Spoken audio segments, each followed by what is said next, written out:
Alhamdulillah, salatu wassalamu ala rasulillah wa ba'du.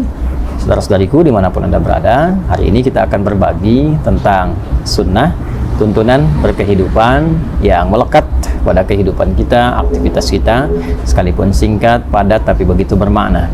Sunnah ini didapati dalam salah satu hadis Nabi SAW yang diriwayatkan oleh sahabat Abu Hurairah radhiyallahu ta'ala anhu.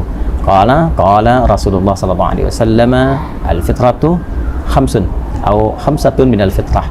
Fitrah itu yaitu segala yang melekat pada kehidupan manusia, setidaknya ada 5 yang sangat bermakna. Satu, al-khitan, yaitu berkhitan.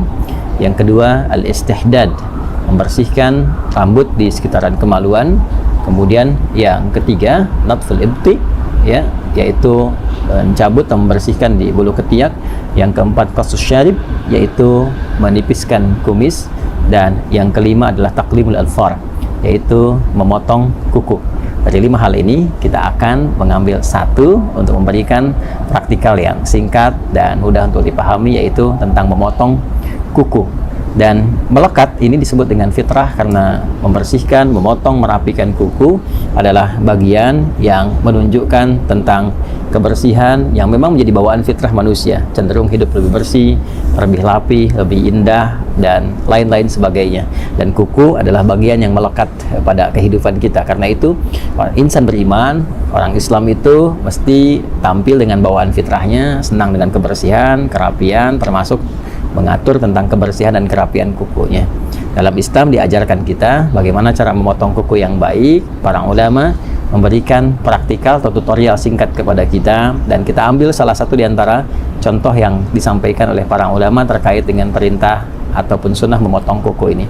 Al-Imam An-Nawawi dalam konteks memotong kuku, beliau mengajarkan kepada kita, ya khususnya ya sekarang saat saya mengambil video bersamaan dengan hari Jumat, ya ada sunnah untuk memotong kuku.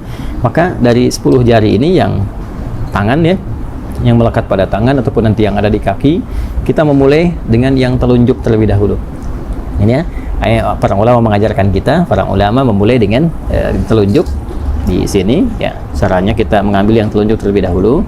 Yang memotong mungkin punya cara yang tersendiri, dimulai dengan telunjuk, kita rapihkan berkesesuaian sehingga tidak terlalu dalam juga, ya, bisa kita ambil sedikit misalnya, ya. Bismillahirrahmanirrahim, kita ucapkan bismillah, ya, untuk bisa menjadikan bagian kegiatan sebagai ibadah, ya. Nah, ini seperti ini teman-teman sekalian, ya. Ya.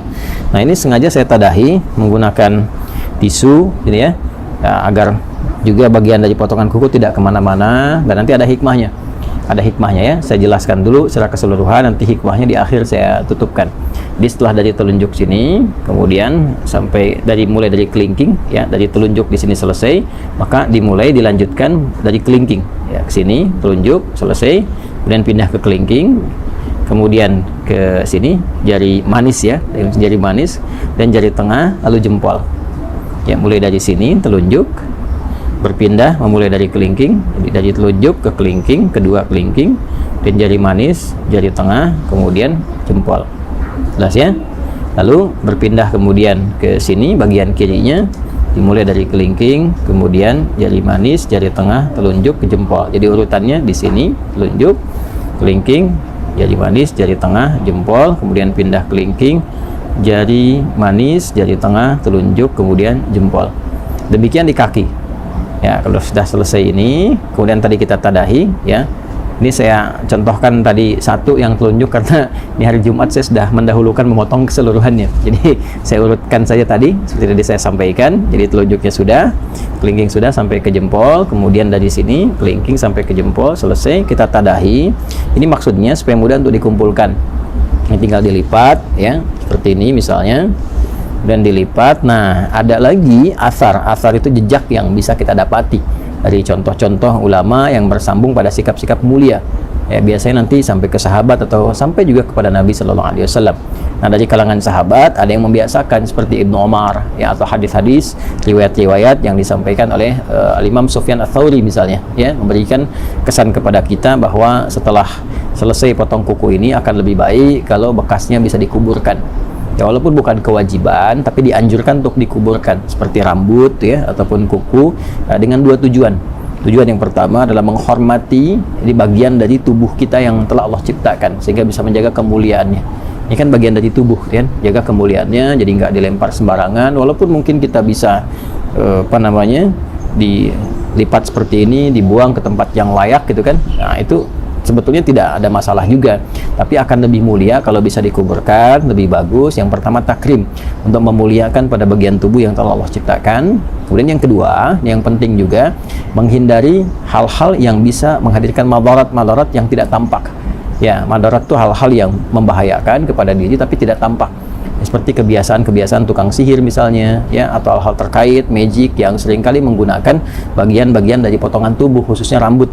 Ya, ada juga yang terkait dengan kuku. Ada juga yang menambahkan secara fikih supaya tidak dijadikan sebagai bagian dari potongan-potongan untuk kepentingan-kepentingan lain. Seperti kalau rambut kasusnya jadikan bagian potongan-potongan, ada yang digunakan untuk pakai wig dan sebagainya. Nah, itu supaya tidak digunakan pada yang demikian, akan lebih bagus kalau dikuburkan. Nah, itu secara singkatnya, potong kuku, bagian dari fitrah. Hikmah fitrah itu menjaga kebersihan, tampil lebih rapi dan indah, dan dimulai dengan susunan yang tadi telah disampaikan, diakhiri dengan alhamdulillah.